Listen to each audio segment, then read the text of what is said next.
Step Way Up Sports. It's Lamont, man. We back. Another podcast episode. Another topic to talk about. Steve Nash and Kyrie Irving. It's been a contentious topic all summer long. Kyrie Irving hoping to get a new deal signed. Never got the deal that he wanted going into this offseason.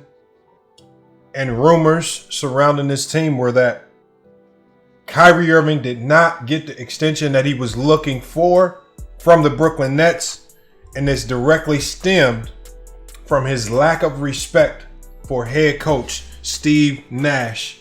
And this was all going on amid contract extension talks. Kyrie Irving coming into this entire situation with the Brooklyn Nets. As you can see here on the statement here, Kyrie Irving stated, "I don't really see us having a head coach." That raised many people's eyes, including mine. I've never heard a player make a statement like that, especially when you're talking about on a pro team. All right, extremely hard for pro teams to have any level of success without a competent head coach. We see how history has shown us that competent head coaches have a direct correlation to players winning championships. We talk about Greg Popovich. We talk about the Phil Jacksons.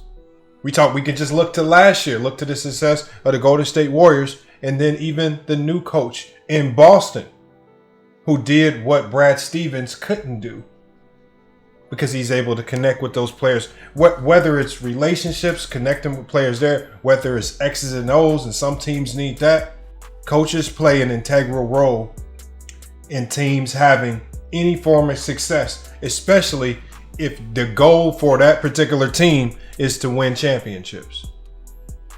But Kyrie Irving starts his tenure with the Brooklyn Nets by stating, "I don't really see us having a head coach."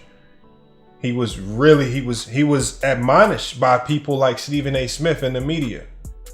They called this out.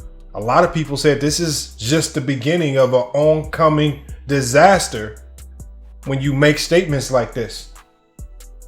And so as people really got on Stephen A. Smith for attacking Kyrie Irving for saying this, over time, all of these things started to prove themselves to be true. The train wreck was happening right in front of our face. And it all culminated into what we saw last year. And that was the Brooklyn Nets getting swept in the first round of the playoffs by a Boston Celtic team that seemed much more unified. And this team, that Boston Celtic team, ended up being in the NBA Finals last year. But where does this odd disrespect for Steve Nash come from? Why is Kyrie Irving so hesitant to fall in line in the pecking order? Obviously, your players have to fall under the head coach. Greg Popovich did a great job of really talking about how he doesn't know if those Spurs teams would have had any level of success if Tim Duncan did not humble himself and align himself with the core values and some of the things that he was wanting the rest of the team to do to win championships. We know rumors state that Kyrie Irving doesn't have any level of respect for Steve Nash because after practices went in, it was rumored that Kyrie Irving would have his own separate practices so they can kind of do their own thing. This was also doubled down upon by players who now left that Nets team, and they said that there was a lot of frustration because that Nets offense wasn't being ran as it was supposed to. And there was a lot of your turn, my turn type of play between Kevin Durant and Kyrie Irving as they seemingly created their own offense that allowed them to potentially excel individually, but as a team, they would never have success on the offensive side of the ball. And then we saw in the playoffs how they flamed out. We saw how that your turn, my turn style of play led to KD getting put in ISO situations that he didn't necessarily have the skill set to handle. As great of an offensive player as Kevin Durant is, he couldn't handle the on-ball defense of Jaylen Brown, Jason Tatum, Al Horford, and Robert Williams in those ISO sets. They went away from plays designed to put him in more suitable spots where he can go to moves that he's had a higher degree of success with. So as confused as they look offensively in the playoffs last year, where does that stem from? A lot of people want to blame Steve Nash. But now that we know KD and Kyrie were running their own secret practices to devise their own offensive strategy, now we see where that flawed offensive strategy delved from and why the Nets may have been so hesitant to sign him to a longer term extension. But I think the most damning thing about their relationship, because even amongst all of these things being rumored, Kyrie Irving is consistently coming out saying, oh, that's false. We have a great relationship. Oh, but that was until an NBA player by the name of Olin Polynice exposed why their relationship has been so tumultuous. Highly credible guy, and he stated verbatim, firsthand witness, Olin Polynice stated, one of the reasons why there are issues between Nash and Kyrie Irving is because of a statement he made during a party at Steve Nash's house in front of everybody. Kyrie said, you need to give those MVP trophies back to Kobe Bryant because you didn't deserve them.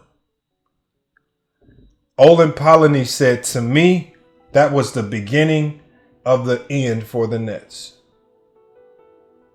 So now, I think Kyrie Irving has been extremely slick in using the media to protect him from the much deserved criticism that a lot of people have been trying to give him.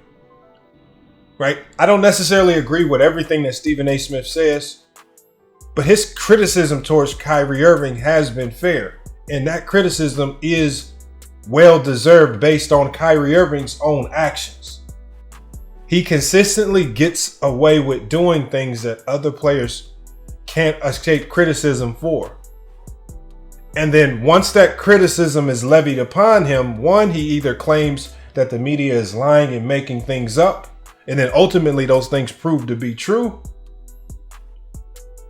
right? Or he's telling media members that they're not supposed to be talking about those things. There are other bigger things in the world they need to be talking about, yada, yada, yada. And there's usually a myriad of excuses that he's willing to throw out there as to why we shouldn't be criticizing Kyrie Irving. All right, whether it's from the vaccine issues, where a multitude of people criticized him for leaving his team hanging by a thread, mid-season going into the playoffs. We see how that season ended. The year before, he decides to go on a random break where he's found to be partying with people that are unvaccinated without masks, putting himself in a compromising situation, his teammates in a but he's always found a way to escape criticism for this by playing the victim role. He does I don't know how he gets away with it, but he does a great job of when criticism starts to fly his way, he starts to play this weird victim role. But see, when Olin Polynice exposed this statement, he had to shut up and he couldn't run and play victim mode anymore, because this is a first-hand account of something that he said that had a direct tie to why the Brooklyn Nets have failed to have that cohesion that we thought they would have because of the talent on this roster. I'm going to read it one more time. Olin Polynice specifically said one of the reasons why there are issues between Nash and Kyrie Irving was because of a statement he made during a party at Steve Nash's house in front of everybody. Kyrie said, you need to give those MVP trophies back to Kobe Bryant because you didn't deserve them. Now, as an NBA player, right, when you're talking about Nash, we're not talking about a guy that was highly touted coming out of Santa Clara. We're not talking about a guy that was a 5-star recruit that everybody sought after. We're not even talking about a guy that was heavily looked at in the NBA draft, came into the NBA and everybody thought he was going to be a superstar. I mean, Steve Nash coming into the league was fourth on the depth chart on the Dallas Maverick team that was loaded with point guards, including Jason Kidd. And he was struggling to find playing time for himself just to showcase what he could do. And lucky for him, when he did get those moments of playing time where he could showcase himself, he did enough in that time frame to ultimately start getting the playing time that he needed to be a great player in this league. Then he gets traded to Phoenix, and he's completely unleashed with Mike D'Antoni. But as a player, I want you guys to imagine this. As a player, I mean, there's certain successes that you hope to achieve. And when you hit those successes, it's like the highlight of your career. Obviously, you have the individual successes, right? The Rookie of the Year awards, the MVPs, the first team All-NBAs. These are awards that are going to be supplanted throughout NBA history. You'll be talked about in generations and generations past. Steve Nash will always be in conversations when we talk about great point guards because of his run in the NBA, because of the 2 MVPs, because of how he changed the game. There was a lot that he did there. Did he have championship success? No.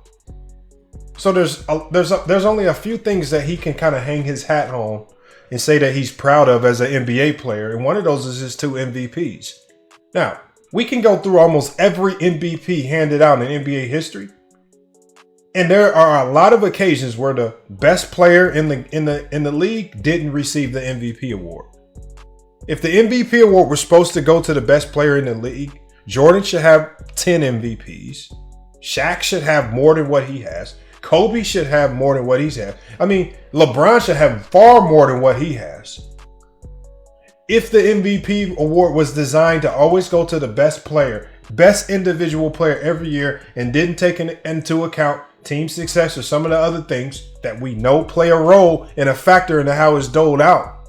But that has never been the case with the MVP award. The MVP award is how it's been dished out has changed over years based on the climate of the NBA. But irregardless of how it's been given out, irregardless of how that's changed, you can't take away an award that a player's won. And when you go to these NBA players, extremely prideful NBA players, I mean, obviously, I would take pride in an MVP award if I was able to win one in the NBA. And then you have a player that's playing underneath you make the statement in front of everybody. You need to give those MVP trophies back to Kobe Bryant because you didn't deserve them. I'm surprised it didn't turn into a fist fight. I don't know how it didn't turn into a fight. See, but these are the things that Kyrie Irving is allowed to say and do and get away with. Yet there's no media slander. There's no media pushback. It's okay. I guess it's okay now for him to say that to a 2-time MVP of the league.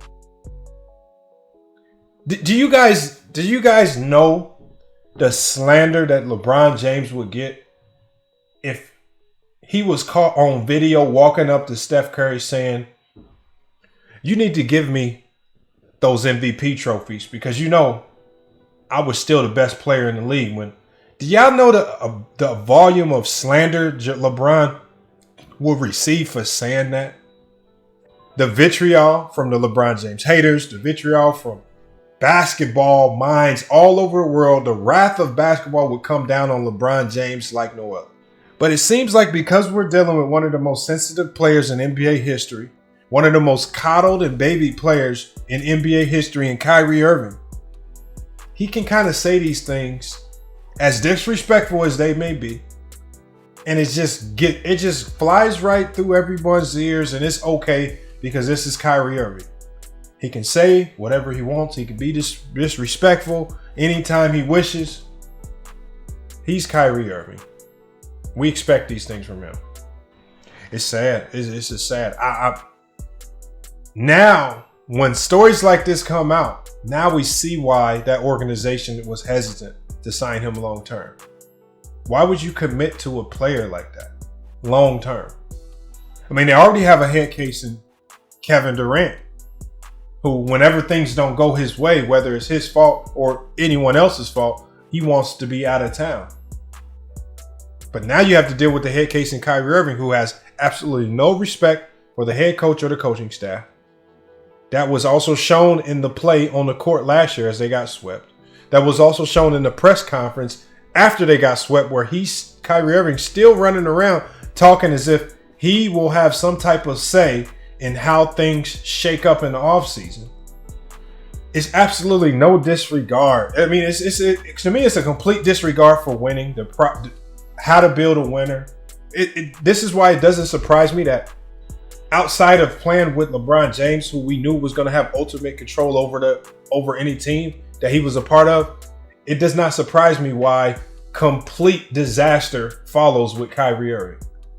Every team that he's been a part of without a LeBron James has turned into a complete shit show. From the Boston Celtics, and those young guys wanted him out. We can look at what's going on with the Nets. The Nets. It's been a complete disaster. He's walked around, said and done whatever he wants. Remember when he was healthy and refused to play in the bubble because KD wasn't there? When the pandemic issues affected the entire world, irregardless of what you believe, he's running around trying to convince NBA players to not go to the bubble because there's no vaccine. He was so big on there not being a vaccine. And then when a vaccine does come about, all of a sudden, he's hesitant to take that vaccine. And to double down on that stance, he says, I'm going to refuse to play. I'm not taking any mandated vaccine. Remember, this is the vaccine that he wanted for people's safety, for the players' safety in the bubble. They give him a vaccine. Now he's hesitant to take it because he wants to play Scientologist. So then he leaves his team on another limb after sitting out multiple games, a long portion of the season. He comes back and now he's playing every other game. So you've completely disrupted any rhythm that they've had. Patty Mills completely falls off the map. He can't get his consistency back. On top of the fact that now you've created your own sect and divide within the team. You guys are practicing some shoddy offense that you're trying to put together. And then all it amounted to was a your turn, my turn type of offense that got you swept by the Boston Celtics. Maybe Steve Nash needs to find a way to put his foot down a little bit more. Maybe he needs to be more the disciplinarian. Or maybe he understands that if he tries to put his foot down with Kyrie Irving's just going to shut down and find a reason not to play.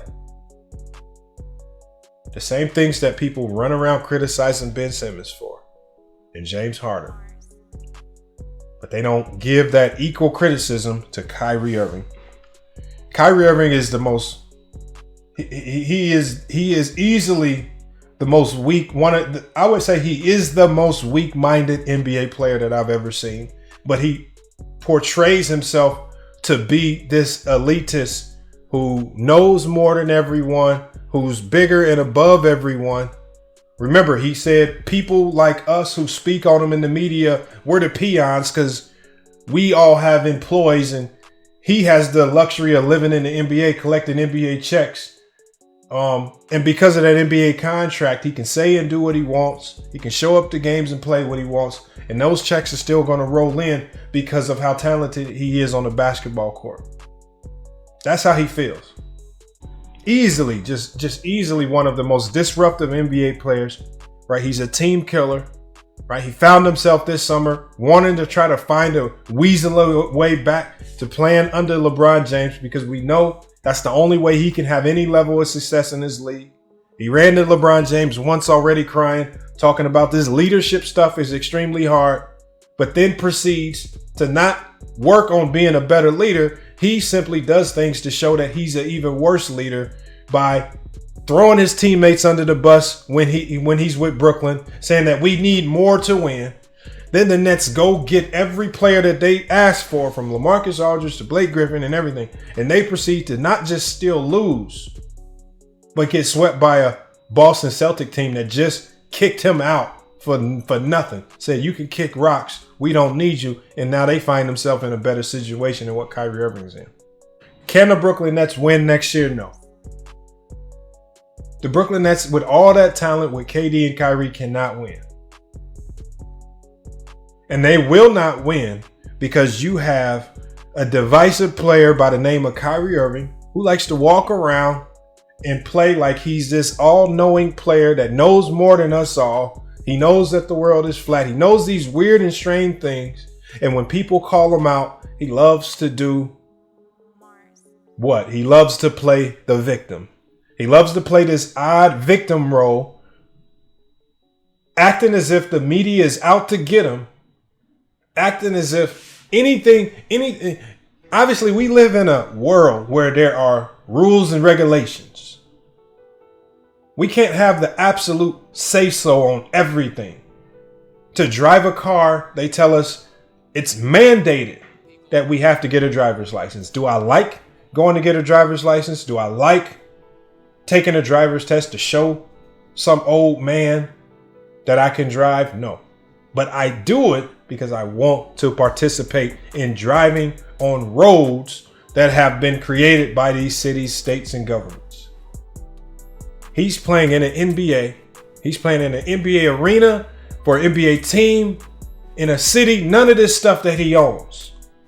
But yet he feels he's bigger than the vaccine. He's too good to take a vaccine that he actually called for, but he's too good for all this stuff. It's sad. This Kyrie Irving thing is sad. And what's even sadder to me is that you will have these oddball YouTubers and people in the media will still run around trying to glorify how talented of a basketball player he is, when his talent, regardless of how good it is, has done nothing but create a losing environment everywhere he's been, unless those environment is controlled by a player named LeBron James. His success in the NBA hinged on LeBron James. He's had nothing good happen in the NBA without LeBron James. So while he's running around here saying that his coach needs to give MVP trophies back to Kobe, something that he's never come close to winning, the only thing he's been able to do in the NBA to date is hang on to the coattails of a LeBron James, peel off championships off LeBron James, cry because he can't have his own team, when he's kicked to the wayside because everyone's tired. Then once he's kicked to the wayside, the only thing he proves is that he's the crybaby that everybody thought he was. The criticism that Stephen A. Smith gives him is all deserved.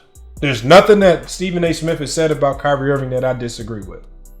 And we've labeled Stephen A. Smith a shock jock, but he's been 1,000% right. And one thing I hate is that now that we have these players with these podcasts, the one thing that I hate about these players is these players who want to perpetuate this new media narrative. It sounds like the new media thing is just a new way to push your own narratives, because this new media thing, they don't talk about this. See, they're not going to cover both sides of the spectrum.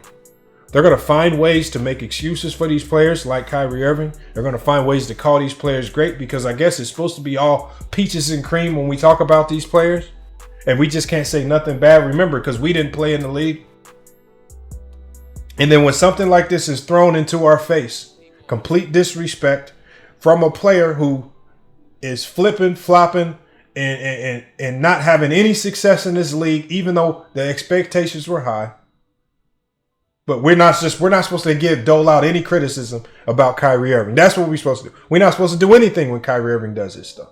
So that's what I'm saying. All of this goes hand in hand. These players are protecting them, right? Even players with voices like the Draymond Green didn't cover this. Why? Draymond Green have been covering every topic you can think of up until this. JJ Redick covers all basketball topics up until this. But see, now it's time to protect our brethren. We're not going to talk about this.